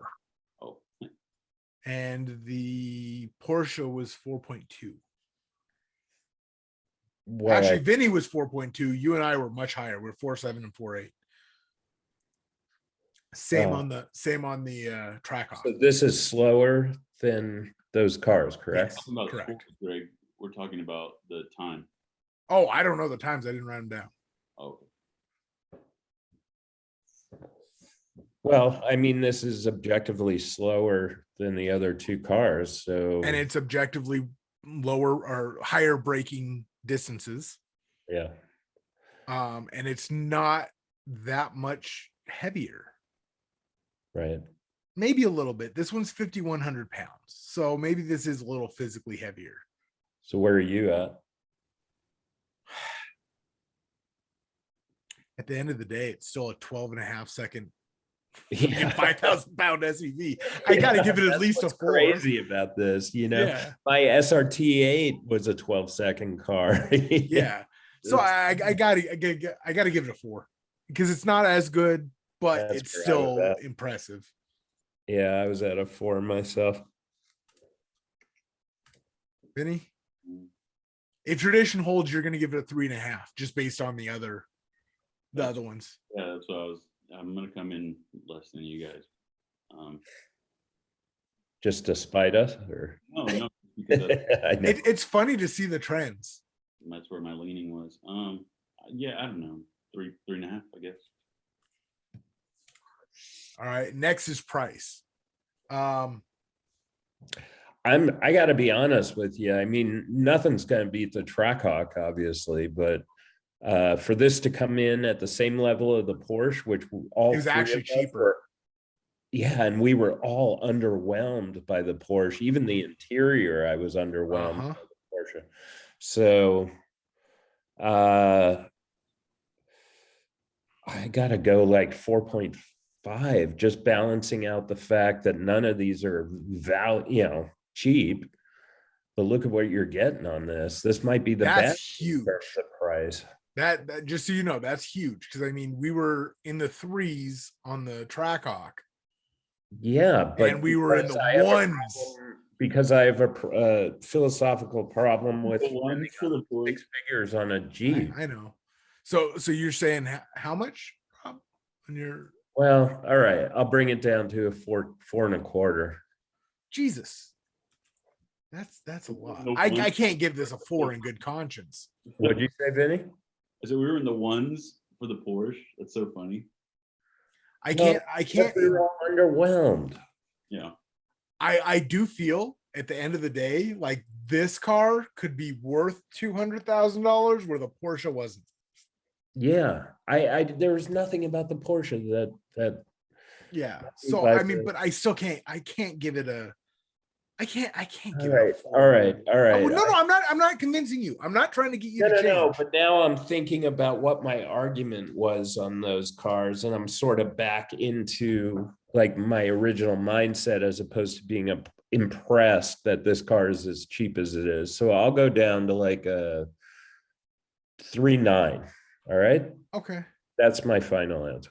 All right. I'm at a 3 because I can't score the price better than the Trackhawk because I know in my heart the Trackhawk is the best value, right? I can't do it, but I can't ding it like the Porsche because I feel like this car actually deserves the price tag. So now I'm second guessing myself again. Well, I'm still giving it a 3. I mean, the Trackhawk, Greg. The Trackhawk, you were at 3 flat. Really? Where was I? You were at 3.5. How the heck? I can't. Yeah, I have to score this one way low because if I gave the Trackhawk a 3, that's the best. What I'm thinking now. Well, our big problem, I do remember, our big problem with the Trackhawk was $100,000 Jeep. That was the problem. Yeah. It wasn't the value. It wasn't, it wasn't that it wasn't a great value for what you got. We made a mistake judging it that way because we should have been looking at it like this thing blows the doors off of. Yeah, I mean that. But I think there's validity there because it's like you tell me, oh yeah, this Jeep cost $100,000. Well, I've been in the industry long enough to know, okay, that's not out of the realm of reality. But when you hear it, it's kind of shocking. When you say, oh yeah, this Aston Martin cost $200,000. You guys guessed $200,000 over its price. Yeah. Like, so yes, it should be getting a higher score here. I think that's how I think it should be scored. But now, now that we're talking about this, should it get a higher score than the car that offers the most power and performance for the dollar? We're scoring the price. We're not scoring the value. We're not scoring. Okay, we're not scoring value here. Yeah. Okay, that does make a difference. So, where are you at, Vinny? A 3? I was still kind of deciding because part of me wants to score it less than the Trackhawk, but then part of me wants to score it higher than the Trackhawk. Then you should split the difference and give it a 3. I mean, honestly, like, give it if it's that hard for you, it should be equal to the Trackhawk. No, I was going to give it more. I was going to give it a 3.5 because I think I would be more apt to pay if I had that kind of money and like I'm not going to use it as a race car. I just want like a performance SUV. I would rather pay $200,000. Hypothetically speaking, no, I get you. You're dead on. On an Aston Martin than $100,000 on a Jeep. Yep, you hit the nail on the head there. 5? Is that what you said? Yeah, you hit the nail on the head there. And I would much rather spend $200,000 on this than $215,000 on the Porsche. No ifs, ands, or buts. That goes without saying. Yeah, I mean, there was just nothing drawing me to the Porsche at all. Yeah. I guess then, I'm sort of fleshing this out. I think I mean, your 3.9 is still way higher than us. Yeah. No, I see. I had kind of forgotten where my mindset was on pricing the other cars. So now I'm back on track. And I think I agree with Vinny. I mean, I'd feel better spending, I mean, it's a weird argument, but wouldn't you guys feel better spending $200,000 on an Aston Martin than $100,000 on a Jeep? Yep. Yeah, 100%. Mm-hmm. Okay. So I'm with Vinny at a 3.5. Okay. Because then it's like, man, I got an Aston Martin, and then the guy next to you is, I got a Jeep. Yeah. Like, good for you. There's some dirt roads over there. Go have fun. Yeah. All right. So now X Factor. X Factor is 2 things for me. Number 1, it's a friggin' Aston Martin. That's it. That hauls ass. Number 2, that interior. I really dig that interior. That might be nicer even than the Lamborghini interior, which is kind of more sports oriented. This is more luxury oriented, as all Aston Martins really are. But those seats were a little sporty, weren't they? Once we went to the acceleration. They were. Why don't you guys go first? Let me think about this. I feel like I need to give it a pretty high X factor here, simply because I feel like I like it more than my score is saying. Didn't we have the same problem with the Aston when we did the cars? Where the Aston? Oh no, that was the McLaren that blew us out. Never mind. No, we didn't cover an Aston. Yeah, so because they didn't make a mid-engine. that's right. Yeah, it was the McLaren that blew us out of the water. Yeah. But I feel like I want to give this one just a little extra because it is a badass little thing. You know, I feel like I want to give it like a 4. And I can't really articulate why. I can't. It's just I want to give it more points. I like it. I said it's an Aston Martin, man. It's an Aston freaking Martin, man. That's what I was going to give it a 4 myself. And it's, come on, man. It's Aston Martin, James Bond, Bangers and Mash, you know, Isle of Man, Tea and Crumpets. It's awesome. Yeah, I'm with you guys. I'm on a 4. All right. So the last one is looks. Man, you guys loved that the Trackhawk. I'm American. What do you want from me? And Rob actually liked the Porsche as much as the Trackhawk. Where was I? You were at a 4 on both. Uh-huh. Vinny did not like the Porsche as much as the Trackhawk. He gave the Trackhawk a 4 and the Porsche a 3. And I didn't like either one at a 3 across the board. I'm the only one of us that's seen this in person, and I'll just reiterate that it turned my head. I was going in one direction, the car was going in the other, and I watched it go by, and I rarely am drawn to something like that. I'm gonna go 4.6. Okay, that's fair. And this thing would be a 5 for me, would be, if not 4, and this is going to be a little controversial, the wheels. I like the wheels. Don't get me wrong. I like the wheels. Didn't love them though. Yeah, there wasn't anything that just grabbed my heart out of my chest. I'll be honest with you. I'm all hot on graphite now because I just think black wheels are kind of played out at this point, and they didn't offer a graphite wheel. So yeah, but that's not gonna drag down my overall. I mean, it is for me because at the end of the day, it's just that far. It's not perfect, right? Like, so I can't give it a 5. Yeah, because it's not perfect. Yeah, but there are aftermarket wheels, and you're an aftermarket wheel guy. Absolutely. Well, yeah. I mean, but that's the thing. I honestly can't tell you what there is out there for these kind of vehicles. I know. I only know a few brand names. I mean, I know like BBS and Vossen and stuff. Yeah, but like HRE but again, do they have designs that would pull my heart out of my chest? I'm sure someone does. But so I'm going to give it a 4.8 because I do love it. But like I said, just that far from perfect for me. And the lack of carbon fiber lower body. Yeah, that, that was an omission because on their sports cars, you can carbon out the diffusers, the rocker panels, everything. Well, think about it. You can have carbon fiber trim around the window and the roof rails. You can have carbon fiber. Brakes. Yeah. And carbon fiber all throughout the interior, but you don't get that bottom. There's an option for it. I mean, it's to the point where I honestly think if I were buying this, I would carbon fiber everything out and I would body color the bottom because I don't like plain black with carbon fiber everything else. I hear you. But yeah, so that's a 10th of a point for each one of those for the lack of carbon fiber and for the lack of heart stopping wheels. Yeah. Vinny? I gave the Trackhawk a 4 and I gave the Porsche a 3. I will give this thing a 4 as well, for totally different reasons than the Trackhawk. It's like the opposite, right? It's like the Trackhawk's British cousin, who's like all proper, but dare I say rakish, so it's like British tough, the Trackhawk is like.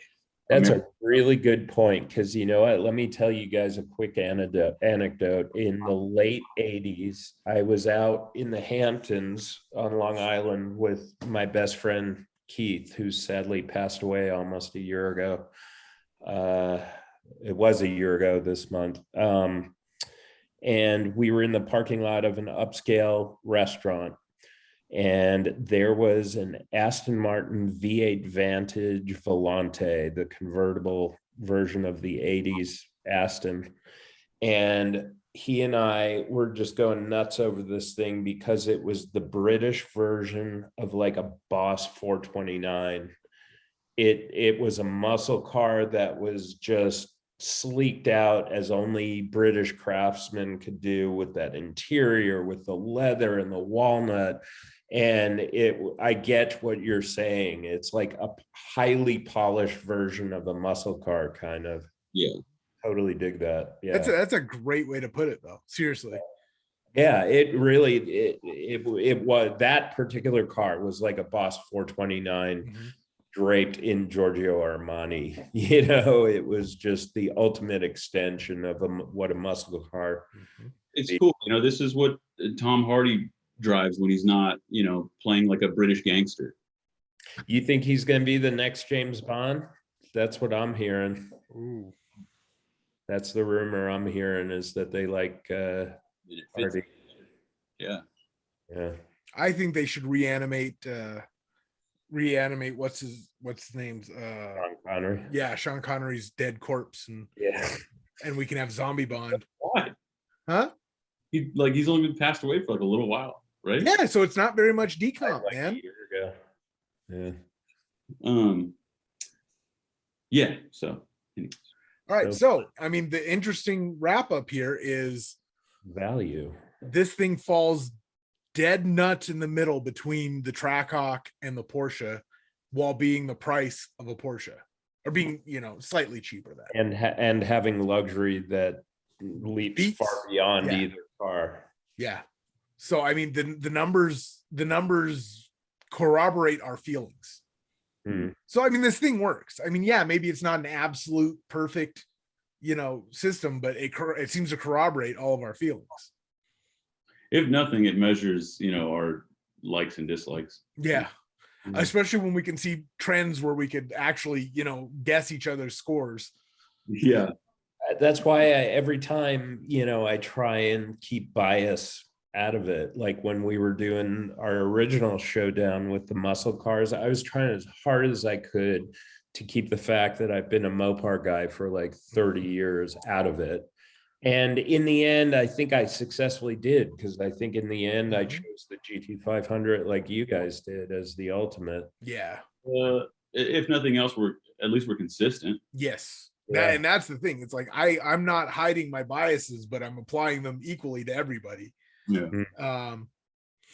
Which if any manufacturers are watching, you want a leg up, carbon fiber everything, you know this. That'll get you extra points. Do it. Well, that's cool. Interesting. Yeah. So I'm curious where the Lamborghini is going to stack up, because going into it, I'm not very hot on that one. Well, you know, but it's let's talk about that for a quick second without bleeding into our next podcast. The Lambo, until Ferrari comes out with their SUV, which is slated for either next year or the year after, the Lambo is really the hyper SUV Okay. right now. You know, in terms of power, performance, I mean, the thing's got a V12 in it, for crying out loud. And well, that alone is going to win it some points from me. it is, but then, you know, its looks are kind of polarizing. It looks like a Lamborghini, but it is like very over the top. You know, you can accept over the top design on a Lamborghini sports car, because that's the whole point of a Lamborghini sports car. But when it translates to an SUV, you're I mean, I see them all the time in LA. They're pretty popular in Beverly Hills and Bel Air and stuff like that. And but I have a very controversial way that I'm looking at it, and it can be said, the Lambo, and that is gas station fantasy pocket knife. Oh, think about when you go to a truck stop and they have the like 1995 crazy ass, wild ass pocket knife, right? You know, it's a piece of shit, but it looks amazing. And it looks, because it's different. Right. That's the vibe I'm getting without having, dived into it. That's the immediate vibe I get from, and that is, I know that's going to generate some hate and some anger, but that'd be akin to a Pontiac Fiero kit car Testarossa. I remember The that. Lambo, it's like, okay, the Lambo is like one of those things, but made exquisitely. I'm just saying the looks. I'm just talking the looks. I'm not talking the car. I'm not talking the quality, the fact that the hinge is going to break after like 6 openings, or it feels like there's sand as lubricant in it. No, I'm just talking about the looks, like how it's, because, you said over the top angles, and yeah, that's where I'm feeling looks wise. It's funny, Vinny. It's funny you brought up the Fiero kit car. The same guy, my departed friend Keith, that the guy that we were looking over that V8 Vantage. I think that very same summer we were driving on the Montauk Highway together, and we pulled up to a red light, and next to us pulled up a what initially looked like a Ferrari Daytona Spider, like the Don Johnson car. And as we looked closer and we were kind of checking it out, we both realized it was a Corvette with a body kit. Oh no. And being little New York City punks, Keith rolled down his window and as the light turned green, yelled at the guy, "Nice vet, dude." Yeah. So like imagine that the first Fast and Furious where he's like, what's the retail on one of those? Yeah, right. 30,000, buddy. So I guess, are we done here? Yeah. I think we wrapped it up. Yeah. All right. So let's hear the final numbers, Greg. The final numbers are, well, okay, because like I said, they split right down the middle. So on the Trackhawk, we were all real close, with a low at 3,461 and the high at 3,664. Mm-hmm. There was more of a spread on the Porsche, but the low was 7,686 and the high was 9,042.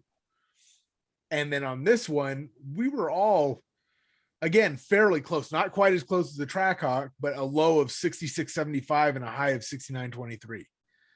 Again, right in the middle, but a lot closer. Like it was a lot less polarizing, and I think we all kind of had the little bit of better agreement on things with this one. Mm-hmm. Which on the Porsche, looking at the Porsche, you liked it a whole lot more than Vinny, and I fell right in between. Actually, I leaned a little bit more towards Vinny than Rob. So yeah, I think anytime we have a wide spread on one, you can tell I don't think any of us really like it. Right. That's interesting. But when it's tight, we all kind of, appreciate it more. And I think this shows we liked the Aston way more than the Porsche. And it also shows that, maybe the Trackhawk is doing better in this competition than the Corvette did. Yeah, because the Corvette just crushed everything. Yeah. Yeah. Well, because objectively there were things that I didn't really care for about the Corvette. And the Trackhawk, there wasn't much we could knock it on, or at least I could. Well, you're going to be pleased in terms of the shortcomings of the Corvette, because last night I stood next to a Z06, and oh boy, is that a machine, man. Yeah. 670 horsepower. Just give me the engine, I'm good. Yeah. I'll tell you, you'll have to, everybody out there, you'll be able to read my review of the LA Auto Show next week. So 670 horsepower. From a 5.5 liter. Yeah. Greg and I are going to make that out of a junkyard 6.6. Well, you guys, you do spin your magic. So, but no, so are we going to get to read your recap of the LA Auto Show next week? Yeah. I should have it for you by Sunday. In spite of the holiday, I'm going to take Thursday off actually, but I'll have plenty of time to. So by the time this posts, it should be going pretty live. Like it should be fairly fresh. The time this airs. Yep. Awesome, man. All right, guys. Rob, our man on the ground. Yep. Thank you. I said, Rob, our man on the ground. Thank you. Yeah, you're roving reporter on the ground, fighting, ignoring the perils of COVID to bring you all the latest from the LA Auto Show. There you go. But, well, thank you, gentlemen, for doing this, and let's go to the wrap up with the Lambo. And yeah, until then, we'll see you guys next time. adios.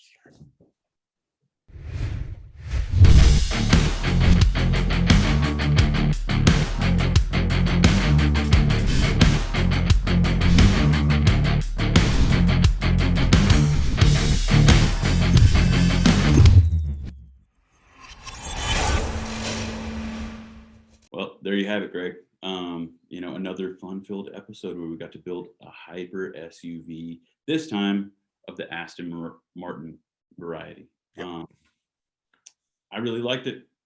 I guess I proved you right, and yeah, it grew on me. I really ended up liking it a lot. I mean, it wasn't McLaren, the 720. It wasn't that big of a transformation, but I am really, really stoked on how well our little system is working, right? Like, yeah, we found some glaring errors in the system, but it's working really well. Yeah, it's really shown our, if nothing else, our preferences, right? And and how we are consistent with them. Almost scary consistent. Like, yeah, I mean, I expected some more wild cards. Well, there have been a few curveballs, right? This one, actually, for me, being one of them, right? I didn't think I was going to like it as much as I did. Yeah. But man, I tell you, we changed the color and put the right wheels on that car, totally transformed it. And I was like, that's a killer car now. Yeah. And I love how many OEM color options.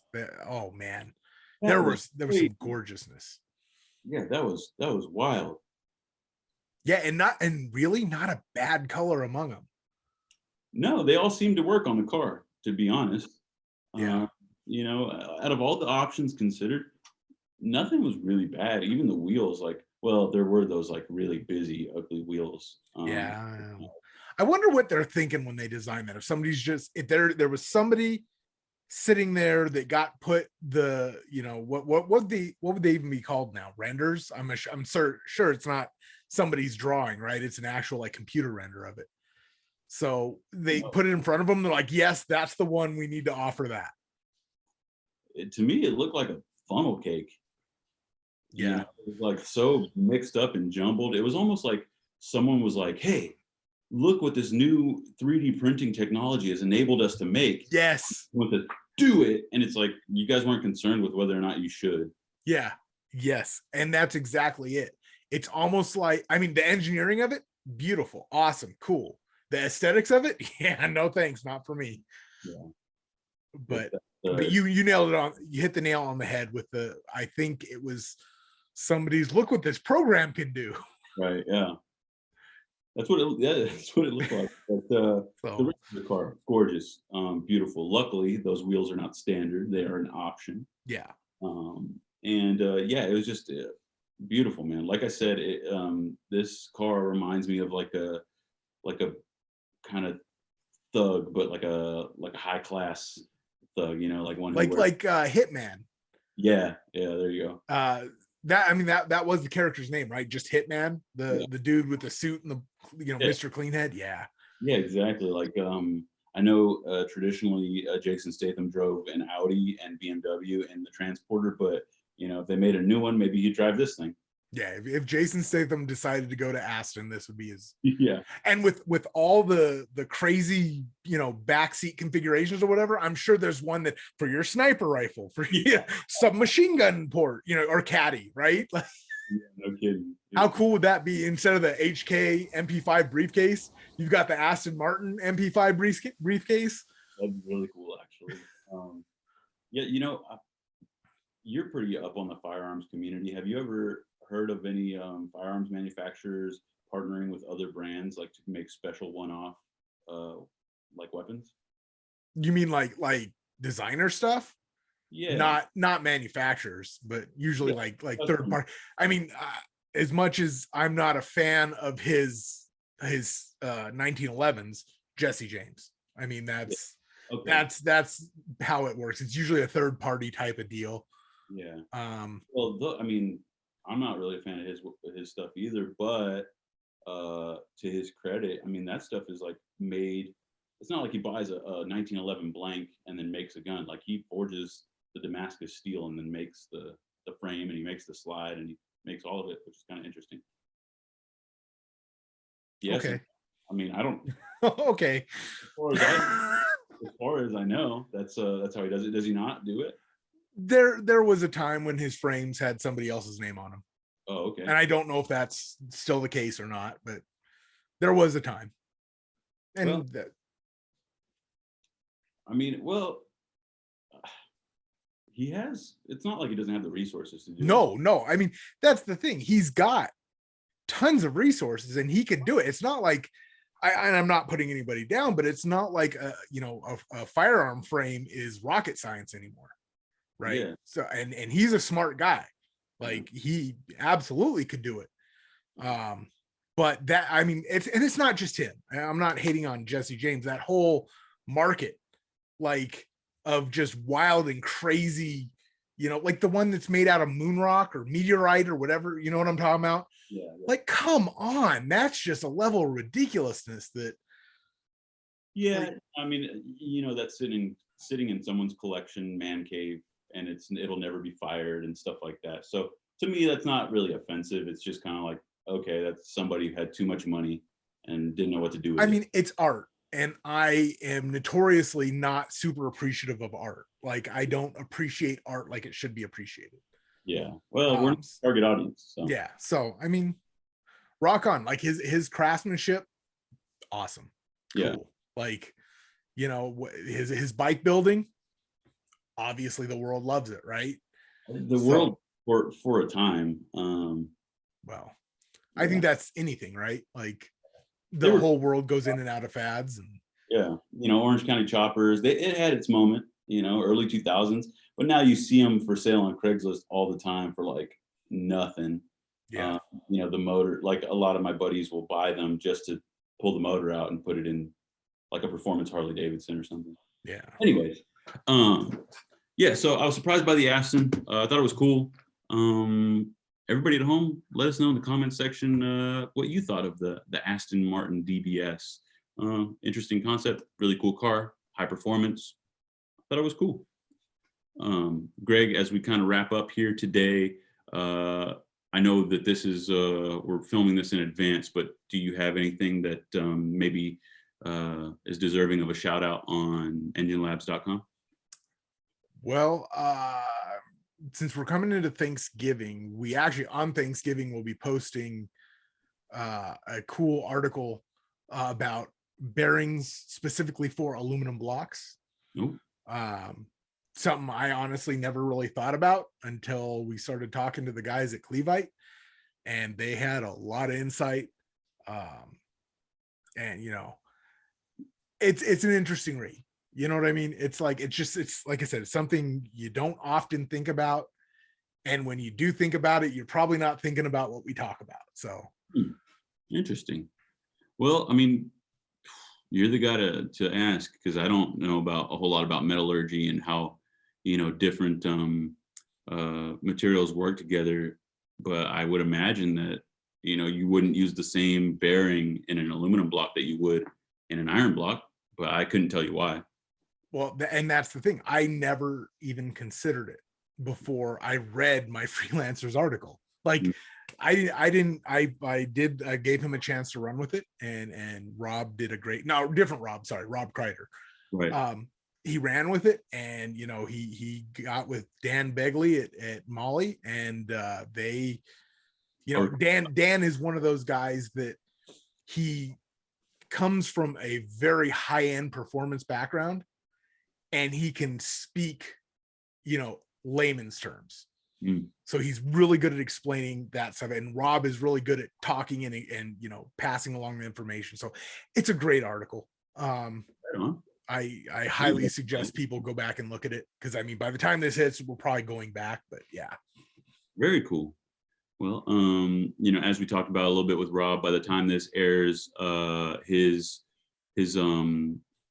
recap of the LA Auto Show will be live, as well as several other features that we have slated for publish. So everybody at home, definitely go check those out.